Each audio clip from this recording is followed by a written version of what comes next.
quite fascinated by this.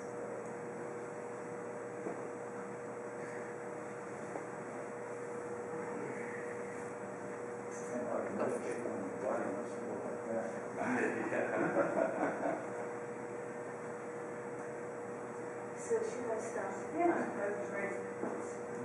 I would like to share with everybody the benefits of Oriental medicine in our daily life.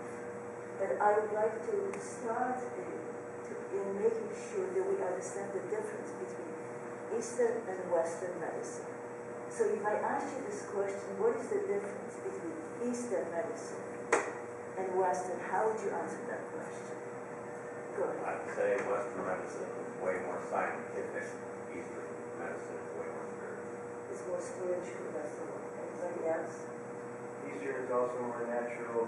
They use a lot of plants and herbs and a little more spiritual and Western is more or less chemicals. It's chemicals. Go Untested ahead. chemicals. Yes. I think Western medicine doesn't treat the whole human being, it treats the problem, and Eastern seems to look at the whole human being. All right, all the answers are leading us to this discussion. So the difference, we have to start with a philosophical approach, very different. Eastern medicine, the philosophical, ideological approach is synthetic, the Western is analytic. So Western physician starts with the symptom and imagine like a surgeon coming to bodily phenomena. He's looking for precise underlying cause. And when he finds it, the direction is to destroy whatever is happening in the body, remove it, and thank you. And I think the physician probably feels like he accomplished what he set out for. The disease is so-called destroyed. The Eastern physician will actually gather all physical and emotional phenomena and working together something that is called pattern of disharmony.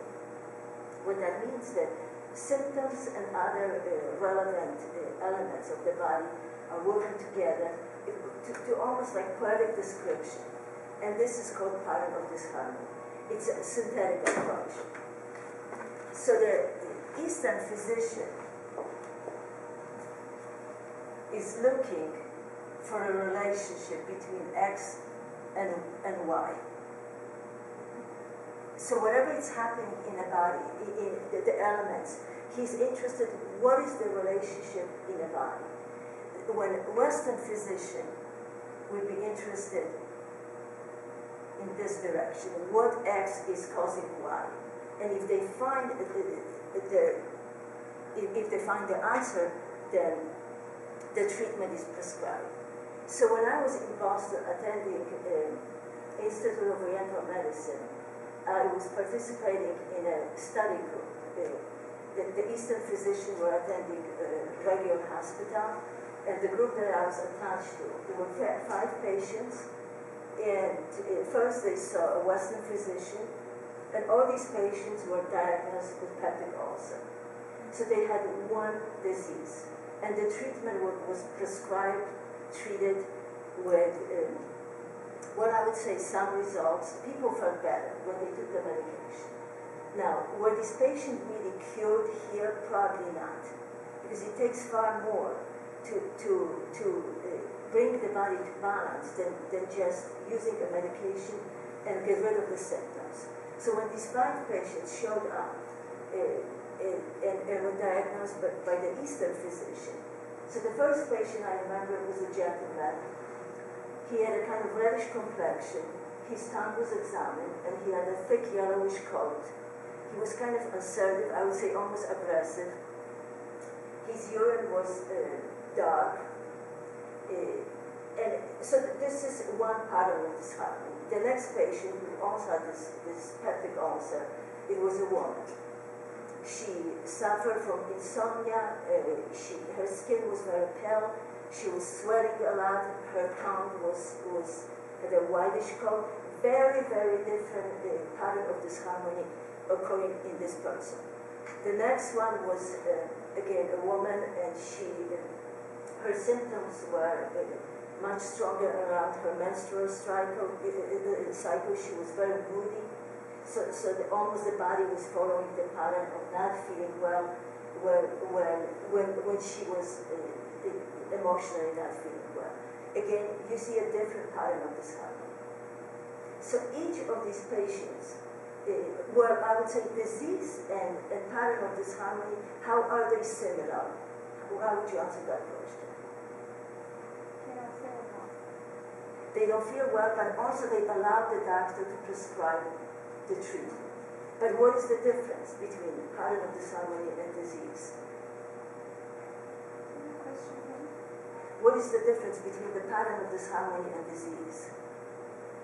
Disease is looking at one part, and disharmony is looking at the whole. So the patient, the doctor doesn't actually isolate the symptoms from the patient. He really sees them as a part of the whole.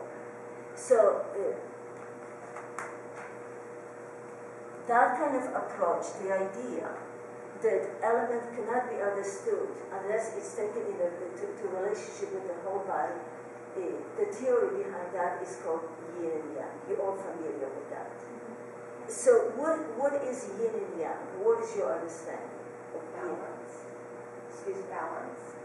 Balance, what else? Between the male and female. But is it yin and yang? Is it energy? Is it a material entity? What is it? We think it's energy. Actually, originally, what it was meant to be described simply as two descriptive elements. And in the ancient Yellow Emperor book, a medical book that was written 2,500 years ago, the picture looked like that. There were two sides of the slope. The dark one was called yin, and the sunny part was called yang. So these are descriptive elements in either a material entity or energy, but just simply something to allow you to understand how things are working in the universe, to explain the continuous change. So everything changes in the universe. Everything is in a constant movement. So the Easterner, if they imagine the universe,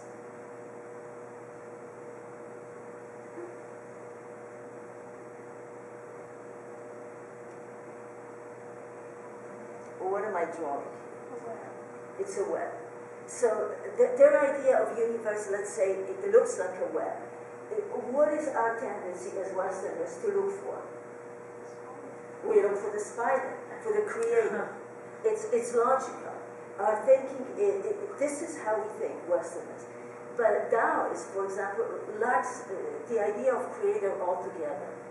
What is important is the relationship between all these elements occurring inside the web, and not the creator altogether. It's a very basic difference. That in order to understand Eastern approach to health, to life, we need to grasp that. So let's go back a little bit more to this theory of yin. Everybody is familiar with this symbol.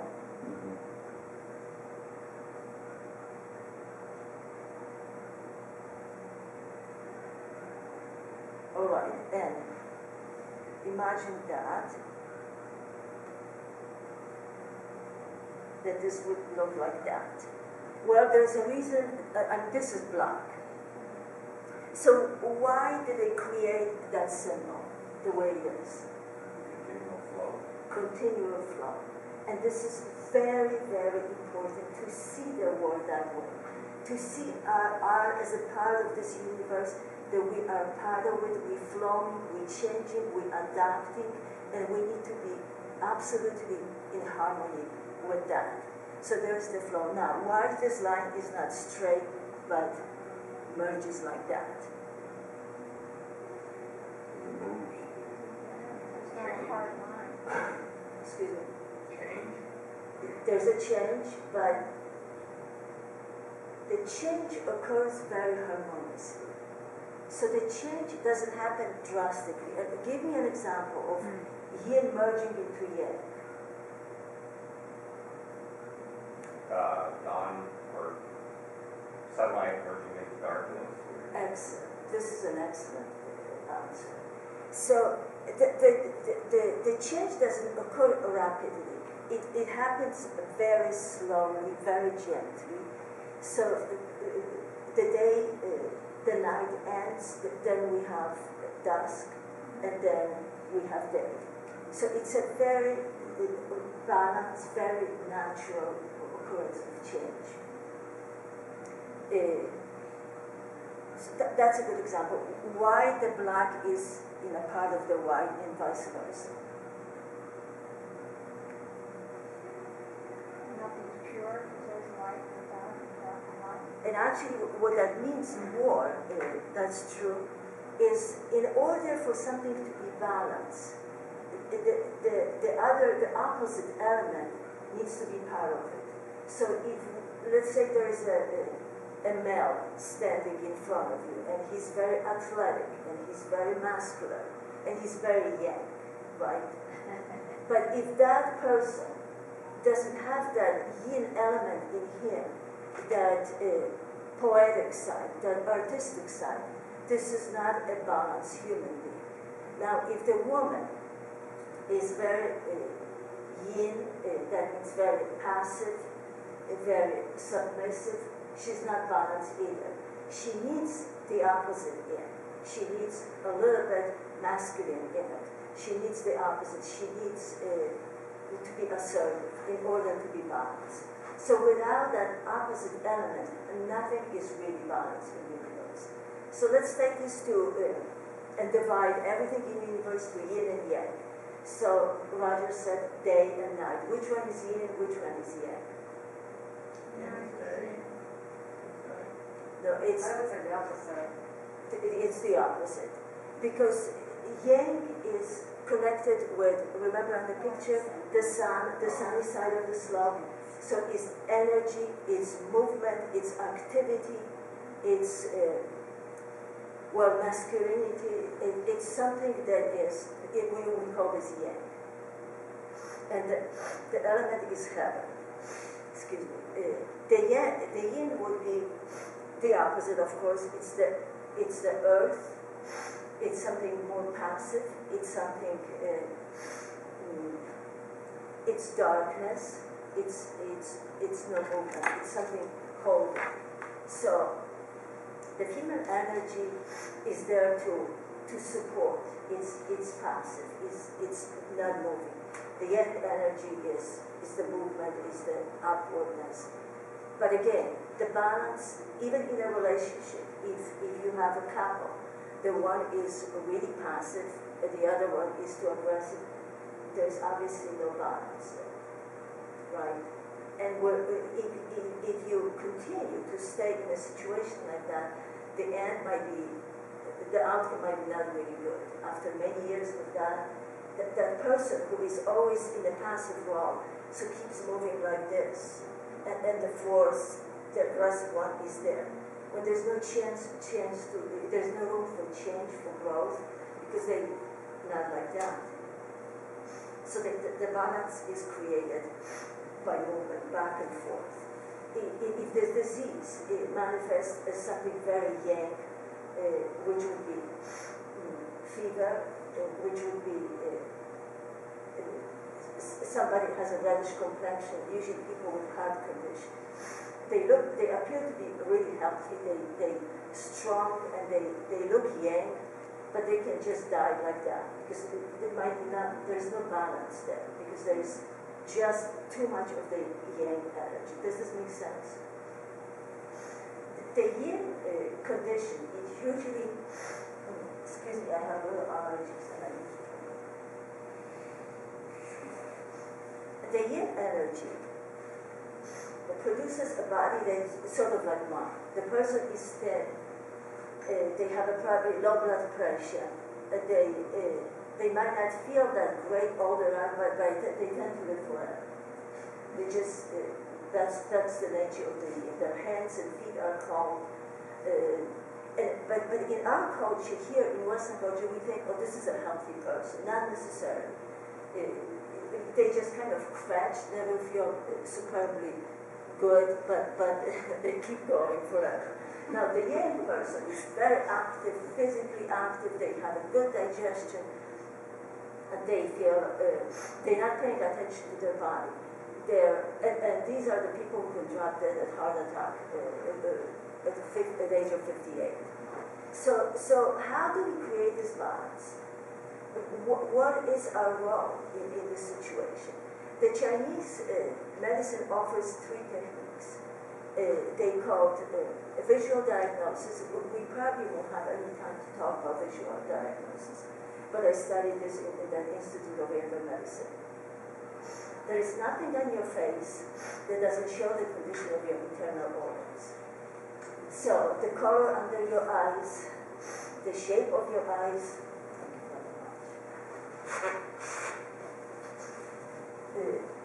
the color under the shape of your eyes, the shape of your eyebrows, the size of your lips, which show the condition of your stomach, the lines around your mouth, the lines above your lip, everything simply shows us the condition of our internal organs. If we have a knowledge like that, we can prevent any disease. Do you know that it takes on average 20 years to develop colon cancer?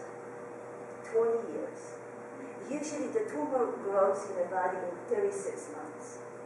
And of course the patients, the people who have some symptoms, but the Western doctors are waiting for the disease. So even if the patient is not feeling well, he has symptoms. He is not sure what is happening, but if he goes to a Western doctor, probably he's told it's all in your head. Right, because the disease hasn't occurred yet. There's no tumor yet. When the tumor is there, well, the Western physicians really know what to do. We're going to cut the tumor, we're going to do the radiation, we're going to do the chemo.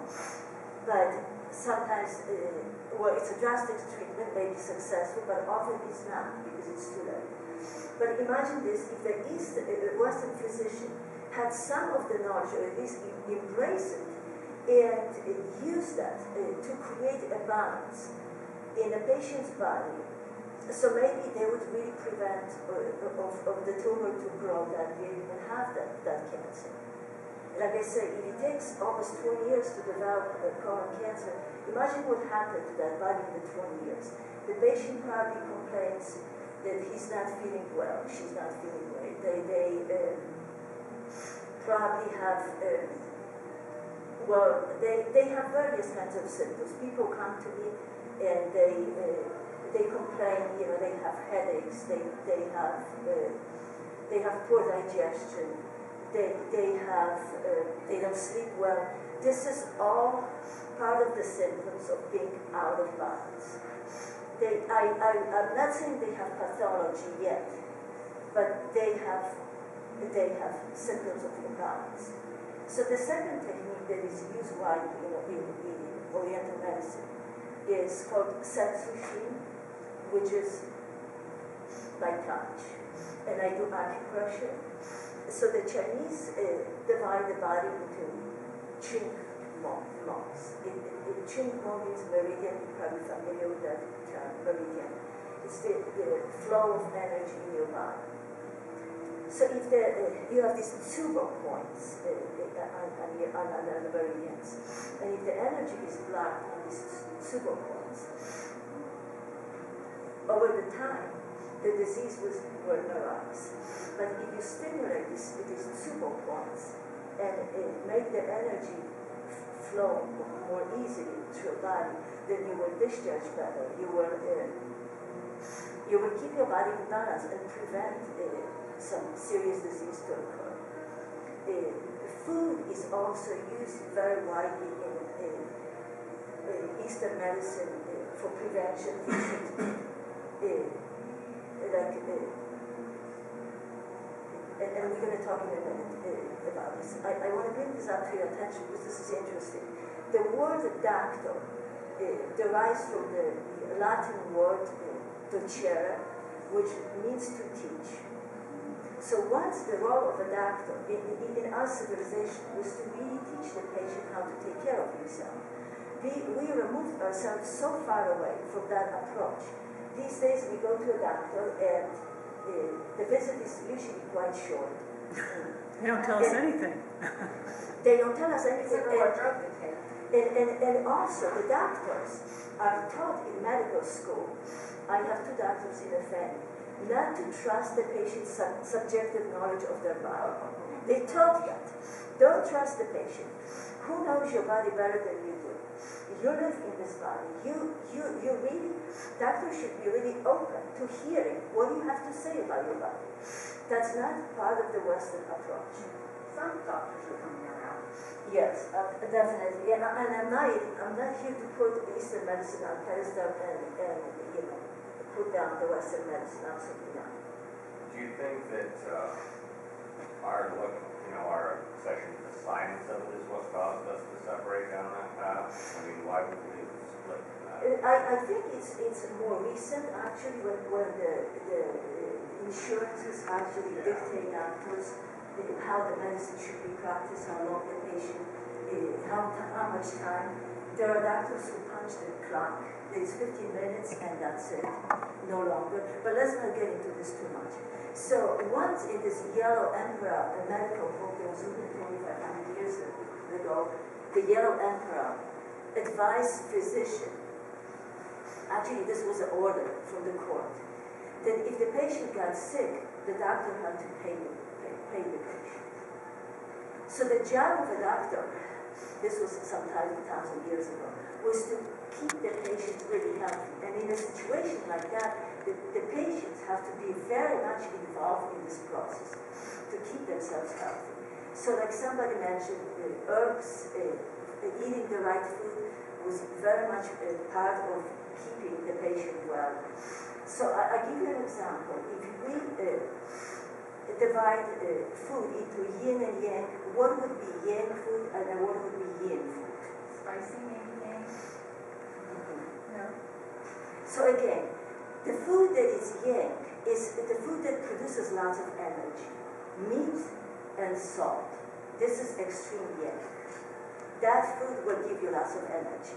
And if you're expending lots of energy, that's probably a good idea to eat these foods.